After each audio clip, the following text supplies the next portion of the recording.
Hi, welcome to WMD, that's Woody's Modelling Diary. And today I'll be talking about how I changed this into this. And as I hope you can see, there's been quite a bit of progress since my last video about 4 weeks ago. Let's have a closer look at what's been happening.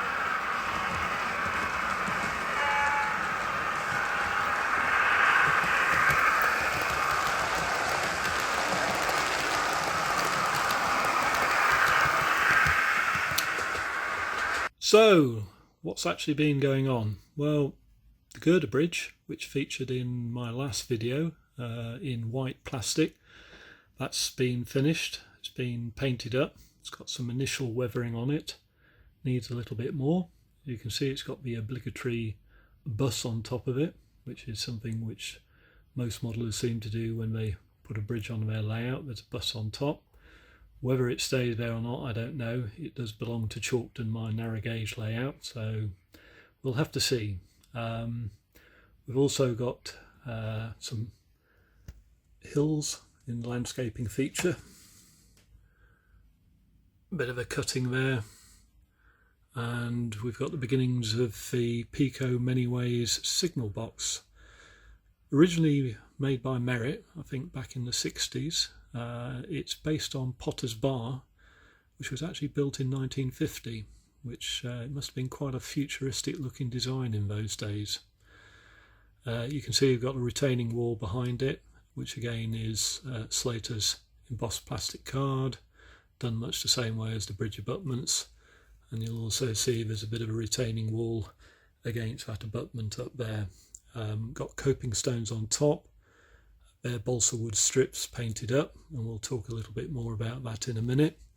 And we'll also talk a little bit more about the covering on the hills. You might be wondering what the static grass mix is. It isn't actually static grass, it's hanging basket liner, which is quite an interesting way of producing a rough grass effect. And as I say, we'll talk about that in a minute.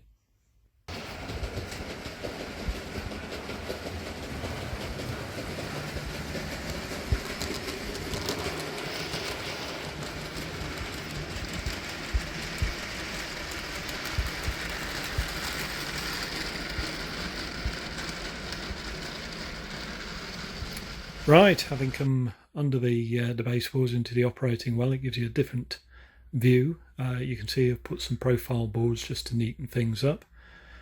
What I'm going to do to the right of the bridge, I don't know yet, so that's why I've left that profile board more or less as a square.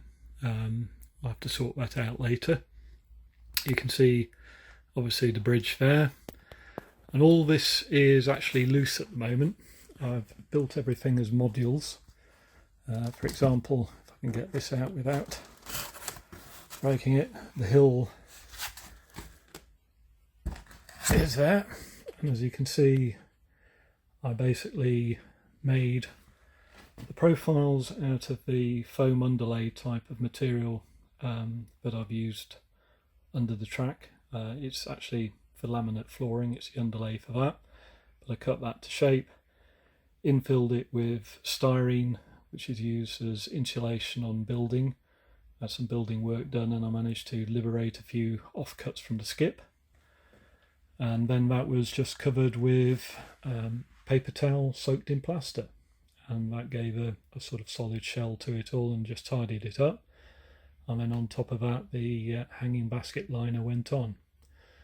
So that's an easy way of doing things. If you build it as a module, you can work on the bench, and it made life a lot easier. The bridge is still loose, so I can weather that on the bench, which is a lot easier than having to try and lean across layouts and not disturb things. As you can see, the bridge is still loose there. Signal box still wants doing. Track is ballasted, but I'm going to show you one of those areas where you think, all these modelers on YouTube seem to get everything right, nothing ever goes wrong. Well, I'll show you something which has gone wrong for me. So,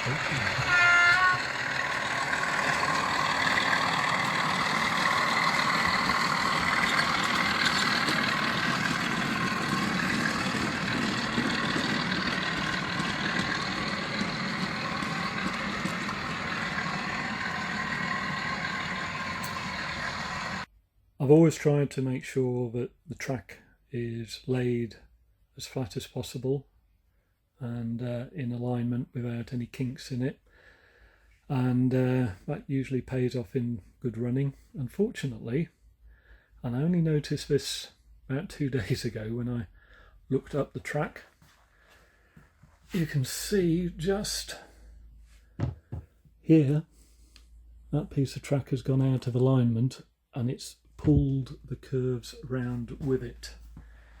And the only reason I really noticed was there's a little bit of a gap in the track there, which I knew wasn't there before, and that's the joint between two set track curves.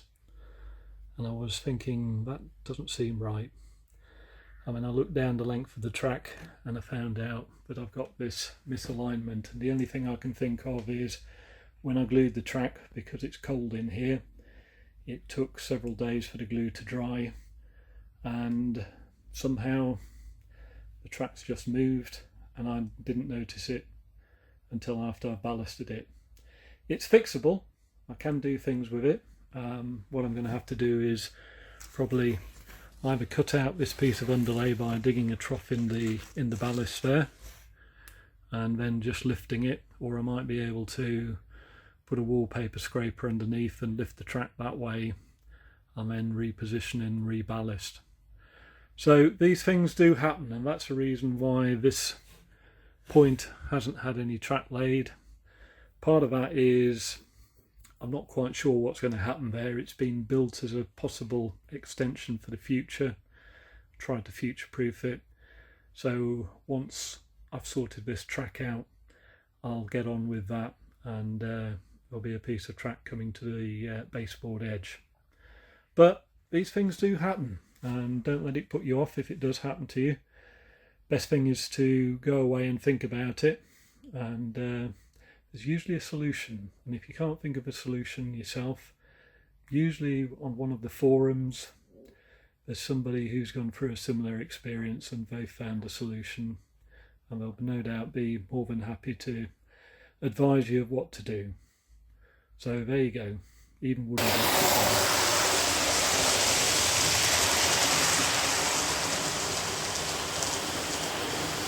Welcome to the chaos of my workbench. As you can see, it is untidy, but that's probably the sign of a busy modeller. Just whilst I was getting things together, I did find a scrap piece of that styrene foam I was talking about having built the hill out of, and it's the type, as I say, which is used for insulation between two sort of skins of brick on a house. And quite often you find builders will dump the stuff into a skip, small bits they don't need. They can be quite significant in size, so it's worth having a look round if you do see this stuff lying about. Obviously always ask if you can take it, but it is a useful modelling material. If you buy the sheets in a DIY store, they are quite expensive these days, so well worth looking out for some if you can find it being thrown out. So that's that. Throw that to one side. Now we were talking about hanging basket liner, and this is the stuff. This cost me £2.99 for quite a large piece, and that's done the two hills, and I've still got all of that stuff left.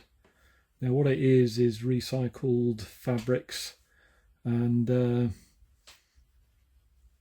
in effect there is like a sort of a base to it into which the fabrics are woven, and you can see that there, and you get all sorts of bits and pieces in there. You find bits of string, bits of cord, but generally, and I have one prepared earlier just like Blue Peter, excuse that, if you stick it onto your surface, make sure you put plenty of PVA on, make sure it does dry properly. And if you mount it such onto the PVA that that fabric I was talking about is on top, you can then just peel it off, and I'm hoping this works. This is live TV, folks, or almost live.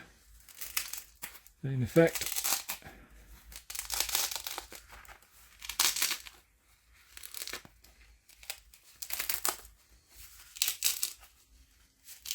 quite a bit of the material will go with the backing, but you will be left with that, which you can then just use a pair of scissors.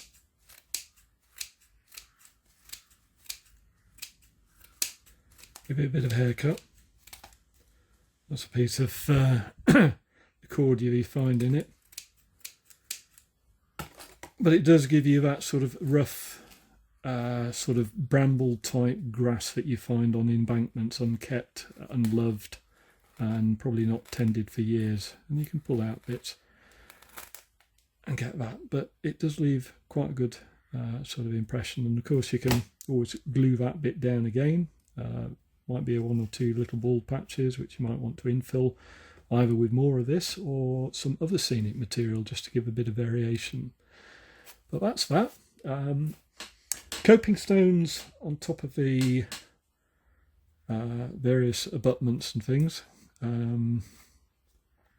It's just balsa strip cut from balsa sheet, and I just seal it with the shellac sanding sealer, and that just in effect seals the grain for it so you can paint it. And then I just in effect carve the sort of joints in the stone, and all I do for that is quite literally decide on what my spacings are going to be and just use a triangular file and quite literally with the flat bit to the top of you and the point of it down to the bottom, just run it across like that. You might think these are a little bit deep, but sometimes you've got to exaggerate so that you can actually see it. And what I'll do with this eventually is it will get a wash of dilute black paint or brown paint, which will just sink into those grooves and that will highlight that. So there you go. I think that's enough of me going on again. So we're going to have a bit of a session with some trials.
Well, I hope that was of interest and you enjoyed seeing a few trains running around there. Certainly some progress in the last 4 weeks, which is unusual for me. Normally my sort of level of progress on this amount of work would be measured in years, if not decades. So 4 weeks of work is quite good for me. One of the things I've learned from doing all of this is that it is a largish layout for me. I've never built anything quite this large before, and you can become a little bit disheartened by the sheer scale of it all. And there's something like, in the last 4 weeks, it's probably been about sort of 40 hours or so of work to get to this stage. So it does take up a lot of your spare time. And if you've got a large layout, you keep looking around and seeing more and more bare boards. My piece of advice would be concentrate on a small area at a time and get it to something looking as like you want it to, and at least then you see some level of progress and it actually means something, rather than spending a year ballasting and looking back and yeah, all right, you've ballasted your track, but there's still a lot of scenery to do. So that's Woody's words of wisdom, as it were. All I can say is that's the way I treat it. I know other people have different ways of dealing with it, and we're all different. So find what's best for you, but think about breaking it down into small parts. Anyway, we'll finish off with one of my favourite locos, the Garrett, just heading a few mineral wagons and covered wagons around the scenic bend. And all I can say is thanks very much for watching. Thanks to those who've subscribed. That really is exceedingly great. It really does boost me. So thank you very much for that. Take care of yourselves, and we'll see you soon.